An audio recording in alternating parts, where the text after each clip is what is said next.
Hello everyone, मैं हूं जयेश राजगुर और स्वागत है आप सभी का इस नए इंटरेस्टिंग यूट्यूब वीडियो में। आज हम पढ़ रहे हैं क्लास 12th का economics chapter number 8 public finance in India और ये है लेक्चर नंबर 2। दोस्तों, आज के इस लेक्चर में हम जानेंगे अबाउट पब्लिक एक्सपेंडिचर। हम समझेंगे कि सरकार का खर्चा यानी पब्लिक एक्सपेंडिचर कैसा है, कितना है, कहाँ कहाँ पे होता है। दोस्तों, अभी तक हमने जो जाना है इस चैप्टर में, हमने ये समझा है कि पब्लिक फाइनेंस ये पॉलिटिकल साइंस और इकोनॉमिक्स के बॉर्डर लाइन का सब्जेक्ट है, क्योंकि इसके अंदर थोड़ी सी पॉलिटिक्स भी है, गवर्नमेंट का रोल भी है बहुत इंपॉर्टेंट, और साथ ही साथ फाइनेंस है यानी इकोनॉमिक्स का भी रोल है बहुत इंपॉर्टेंट। इस चैप्टर के जरिए हम क्या पढ़ने वाले हैं एग्जैक्टली, तो ये चार्ट सबसे इंपॉर्टेंट है, the structure of public finance. इस स्ट्रक्चर में हम क्या क्या देख रहे हैं, we see public expenditure number 1, then public revenue, फिर पब्लिक डेट यानी पब्लिक एक्सपेंडिचर बोले तो सरकार का खर्चा, और पब्लिक रेवेन्यू यानी सरकार का इनकम रेवेन्यू, पब्लिक डेट यानी सरकार का कर्जा, सरकार का लोन, और फिस्कल पॉलिसी यानी ये तीनों। फिस्कल पॉलिसी मतलब एक्सपेंडिचर भी है उसमें, रेवेन्यू भी है और पब्लिक डेट भी है। इनका कॉम्बिनेशन, इनका बैलेंस कैसे अलग अलग योजनाओं के जरिए, अलग अलग पॉलिसीज के जरिए सरकार करती है।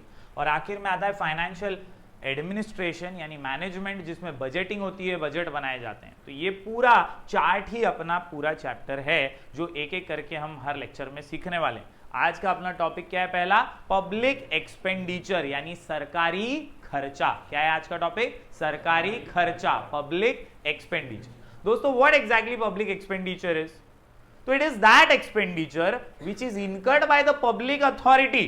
पहली बात क्या, कि वो खर्चा जो पब्लिक अथॉरिटी करती है, वो खर्चा जो पब्लिक अथॉरिटी करती है, वो खर्चा जो पब्लिक अथॉरिटी करती है। पब्लिक अथॉरिटी यानी हमारी चुनी हुई सरकारें, केंद्र की सरकार, राज्य की सरकार, नगर पालिका, महानगर पालिका, जिला परिषद, ये जो भी अलग अलग लेवल पे चुने हुए लोग हैं हमारे, जो हमारे बिहाफ पे काम कर रहे हैं, हमारे लिए काम कर रहे हैं, रोड बनाने के लिए, चौराहा बनाने के लिए, अलग अलग पानी और बिजली की समस्याओं को सुलझाने के लिए, ये सारे सरकारी लोग हैं, सरकारी अथॉरिटीज हैं, और वो खर्चा तो करती हैं।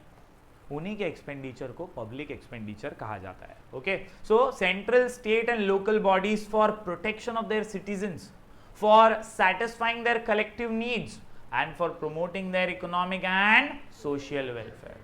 ये खर्चा किसके लिए हो रहा है आदित्य? लोगों के लिए ना, लोगों की सिक्योरिटी के लिए, लोगों के नीड्स को सेटिस्फाई करने के लिए। यानी मेरे को पानी चाहिए मेरे घर में यार, तो वो पानी ला रहा कौन है? मेरी नगर पालिका ला रही है ना, तो वो खर्चा करके ला रही है, पाइपलाइन लगा रही है। अभी अपने यहाँ पे वसई विरार में पानी आता है, कहां से आता है? सूर्या डैम में से आता है। सूर्या डैम बहुत दूर है, वहां से वसई विरार, नाला सुपारा तक पानी लाने के लिए तो पाइपलाइन लगाना पड़ा ना। वो खर्चा किसने किया? सरकारी अथॉरिटीज ने किया।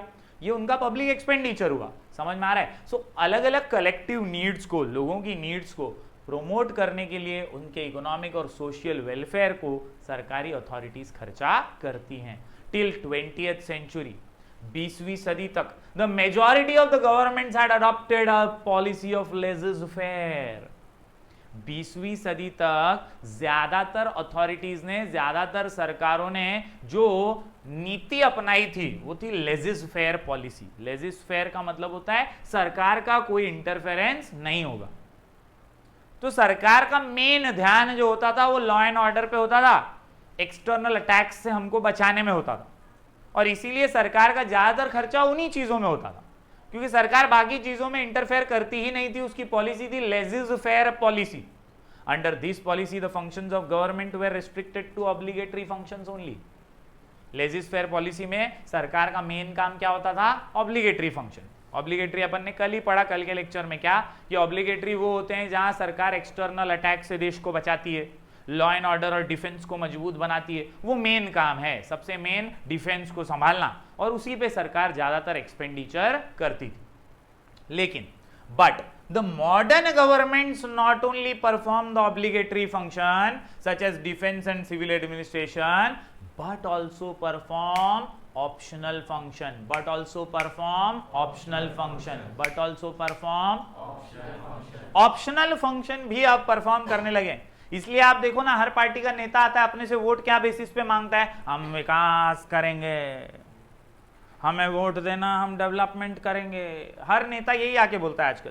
आजकल डेवलपमेंट को ज्यादा तवज्जो मिलने लगा है, पब्लिक शानी हो गई, पब्लिक दिमाग है, पब्लिक बोलती है फुकड़ में तेरे को क्यों ओढ़ दें, तो क्या करेगा हमारे लिए वो बता। तो डेवलपमेंट का एक मुद्दा जो है अब बहुत पॉपुलर होने लगा है। पहले क्या होता था, पाकिस्तान से बचाएंगे, चाइना से बचाएंगे हम देश को, इसके भावनात्मक अंदाज पे ही वोट मिल जाता था और ज्यादातर सरकारें ऑब्लिगेटरी फंक्शन अच्छे से निभा रही हैं ये बोल के वोट लेती। लेकिन अब ऑप्शनल फंक्शन भी ज्यादा इंपॉर्टेंट हो गए हैं। अब लोगों को एजुकेशन का इंपॉर्टेंस, हेल्थ का इंपॉर्टेंस पता चलने लगा है और इसलिए लोग डेवलपमेंट पे वोट मांगने लगे, लोग देने लगे। Perform optional function for promoting social and economic development of their countries. Therefore, study of public expenditure is an important part of study of public finance. तो पब्लिक फाइनेंस का आज अपन पहला पार्ट पढ़ रहे हैं, वो है पब्लिक एक्सपेंडिचर, बोले तो सरकारी खर्चा, जो ऑब्लिगेटरी पे पहले ज्यादा होता था, अब ऑब्लिगेटरी और ऑप्शनल पे भी होता है।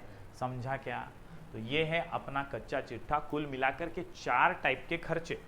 पब्लिक एक्सपेंडिचर कितने टाइप का साहिल? 4। कितने टाइप का? 4। कितने टाइप का? 4। कितने टाइप का? 4। Public expenditure 4, developmental expenditure, revenue expenditure, non developmental expenditure और कैपिटल एक्सपेंडिचर। कितने खर्चे? 4 खर्चे। Doctor NC, doctor NC, doctor NC, doctor NC. Question का नाम है पब्लिक एक्सपेंडिचर। क्वेश्चन का नाम क्या है? Public expenditure. या तो हम बोल सकते हैं इसको क्लासिफिकेशन ऑफ पब्लिक एक्सपेंडिचर। और ये क्लासिफिकेशन जब करते हैं तो developmental expenditure, revenue expenditure, non developmental expenditure और capital expenditure. Doctor NC, doctor NC, doctor. चलिए इन चारों खर्चों को एक एक करके रितु जी देख लेते हैं।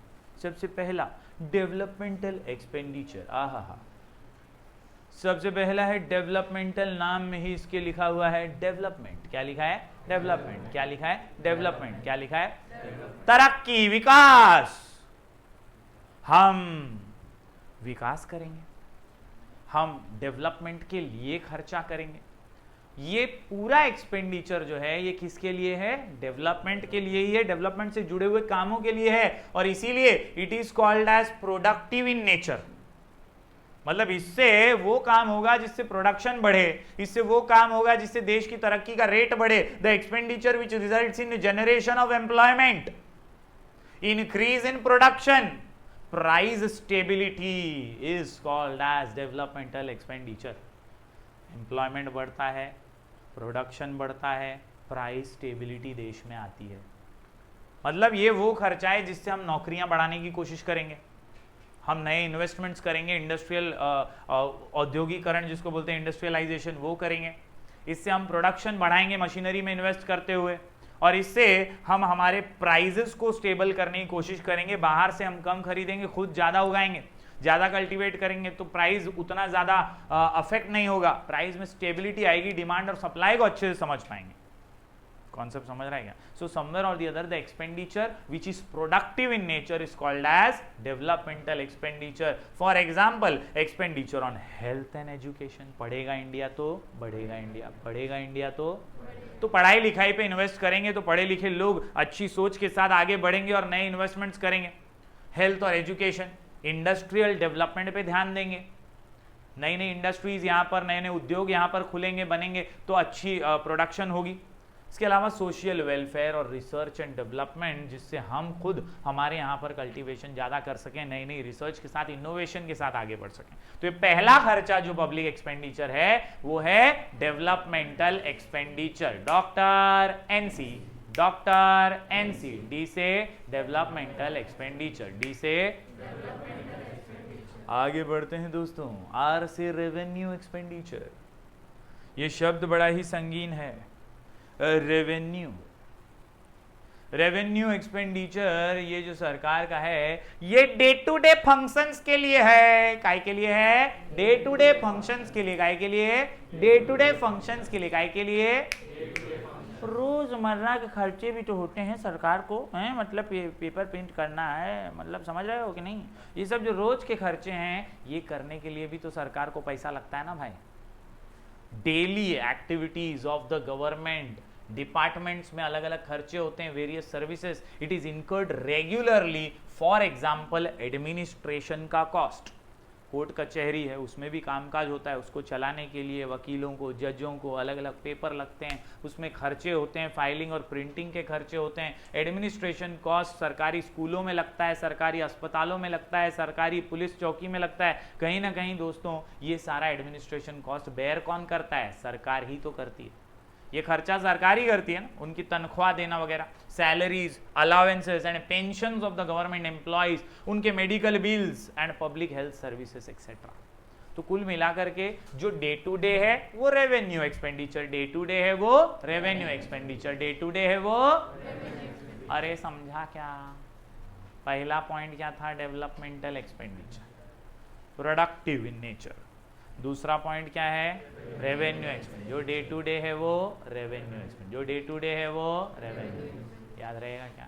आगे बढ़ते हैं दोस्तों। डॉक्टर एनसी में एन से आता है नॉन डेवलपमेंटल, नॉन डेवलपमेंटल मतलब दोस्तों ये नाम में ही कलमुहा कह रहा है कि इसमें कोई डेवलपमेंट नहीं है, ये खर्चा है बस, लेकिन इसमें कोई तरक्की, कोई प्रोडक्टिव कुछ होने वाला नहीं है। पाकिस्तान हम पे हमला करेगा तो क्या हम चुप रहेंगे? हम क्या हाथ पे हाथ धरे बैठे रहेंगे? हमें खर्चा करना पड़ेगा ना यार, हमें मिलिट्री को बोलना पड़ेगा, ले भाई नया बॉम्ब ले, मार क्या साला, उड़ा दे। उससे जंग से तो नुकसान ही है, मरेंगे तो हमारे भी लोग, मरेंगे वहां के भी लोग, लेकिन जब कोई अटैक करेगा तो उसका जवाब तो देना ही पड़ेगा। ये वो एक्सपेंडिचर है जहां पे कोई प्रोडक्टिव काम नहीं हो रहा है लेकिन खर्चा हो रहा है। That is why it is termed as non developmental expenditure. On the other hand, that government expenditure which does not yield any direct productive impact, जो डायरेक्ट प्रोडक्टिव इंपैक्ट नहीं लाता है on the country is called as non-developmental expenditure. For example, administration cost, war expenditure, these are unproductive in nature, these are unproductive in nature. आखिरी वाले पे आते हैं, सी से आता है कैपिटल एक्सपेंडिचर, सी से आता है कैपिटल एक्सपेंडिचर। ये बहुत कीमती एक्सपेंडिचर है, लंबी सोच वाला एक्सपेंडिचर है। ये वो खर्चा है जो काम आएगा। कैपिटल, ये शब्द आपने बहुत बार कॉमर्स में सुना ही है। क्या होता है कैपिटल? वो पैसा जो हम बिजनेस में लगाते हैं, राइट, एक आम कॉमर्शियन की भाषा में। समवेयर और दी अदर, यहां सरकार के एंगल से अगर सोचे ना तो capital expenditure of the government is expenditure for progress and development, for progress and development. मतलब आने वाली पीढ़ियों को काम आएगा ये ब्रिज बनेगा तो। आज ब्रिज में पैसा लगा रहे, आज यहाँ पे खर्चा कर रहे, मेट्रो लाइन बना रहे, ट्रैफिक सहना पड़ रहा है, लेकिन आने वाली जनरेशन को मेट्रो फास्ट काम आएगी बहुत। समझ में आ रहा है? तो ये जो प्रोग्रेस और डेवलपमेंट ऑफ द कंट्री के लिए हो रहा है ना, वो होता है capital expenditure. For example, huge investments in different development projects, loans granted to the राज्य सरकार, स्टेट गवर्नमेंट को लोन दिया केंद्र सरकार ने, कुछ इंपॉर्टेंट प्रोजेक्ट था, वहां पे डैम वैम बनाना था, तो वो जो खर्चा किया वो भी क्या है? कैपिटल एक्सपेंडिचर, क्योंकि पूरे राज्य को काम आएगा वो आगे जाके समवेयर और the other. And government companies या रीपेमेंट ऑफ गवर्नमेंट का लोन, ये सारी चीजें आती हैं कैपिटल एक्सपेंडिचर में। तो अभी अभी अपन ने क्या देखा? अपन ने देखा पब्लिक एक्सपेंडिचर कितने? 4, डेवलपमेंटल, रेवेन्यू, नॉन डेवलपमेंटल, ये 4 एक्सपेंडिचर समझ रहे क्या? पब्लिक फाइनेंस का पहला पिलर मतलब पब्लिक एक्सपेंडिचर।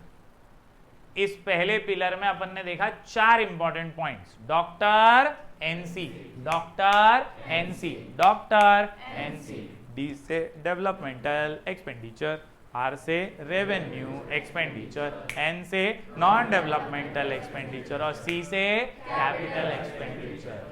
उम्मीद करता हूँ आपको ये चारों एक्सपेंडिचर अच्छे से समझे होंगे। ज़रूर एक बार इसको रिवाइज कीजिए, वरना आगे का पार्ट और पीछे का सपाट हो जाएगा। एक बार अच्छे से पढ़ो फटाफट से, फिर अगले लेक्चर में आगे बढ़ेंगे। Thank you very much. Do like, share and subscribe.